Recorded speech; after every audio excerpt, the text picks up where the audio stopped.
சாதனை மட்டும் 62 ஆண்டுகளாக அசைக்க முடியாததாக இருந்தது. இந்திய அரசியலில் பல தலைவர்கள் வந்தார்கள், பலர் ஆட்சி செய்தார்கள். ஆனால் அந்த சாதனையை யாராலும் நெருங்க முடியவில்லை. இப்போது அந்த வரலாற்றை மாற்றி எழுதியிருக்கிறார் பிரதமர் நரேந்திர மோடி.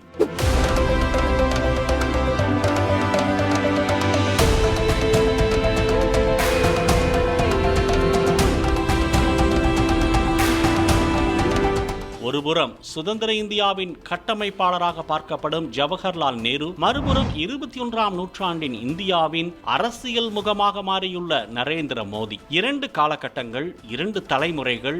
ஆனால் இன்று ஒப்பிடப்படுவது ஒரே ஒரு விஷயம். பிரதமர் பதவியில் தொடர்ச்சியாக இருந்த காலம் எவ்வளவு என்பதுதான் அது. 1952 முதல் 1964 வரை நேரு தேர்ந்தெடுக்கப்பட்ட பிரதமராக 4398 நாட்கள் பதவி வகித்தார்.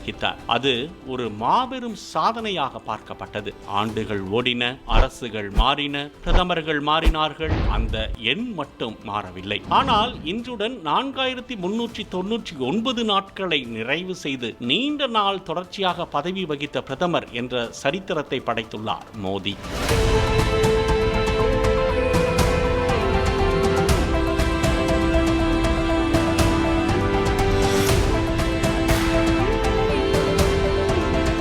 குஜராத் முதலமைச்சராக இருந்து தேசிய அரசியலுக்குள் அடியெடுத்து வைத்த நரேந்திர மோடி அப்கி பார் மோடி சர்க்கார் என்ற முழக்கத்துடன் 2014 பாரத பிரதமரானார். அதன் பின் 2019 மீண்டும் மிகப்பெரிய வெற்றியை பதிவு செய்து 2வது முறையாக பிரதமரானார். 2024 தொடர்ந்து 3வது முறையாக மக்களின் ஆதரவை பெற்று பிரதமர் பதவியில் அமர்ந்தார். இதன் மூலம் தொடர்ச்சியாக 3 பொது தேர்தல்களில் வெற்றி பெற்று ஆட்சியை தக்க வைத்த தலைவர்களில் ஒருவராகவும் மாறினார். இந்த 12 ஆண்டு காலத்தில் பண மதிப்பிழப்பு, காஷ்மீரின் சிறப்பு அந்தஸ்து ரத்து, கொரோனா கால நிர்வாகம், சந்திராயன் 3 வெற்றி, G20 உச்சி மாநாடு, டிஜிட்டல் இந்தியா, உலக அரங்கில் இந்தியாவின் புதிய அடையாளம் என பல முக்கிய நிகழ்வுகளுக்கு மத்தியிலும் மோடி தலைமையே நீடித்தது.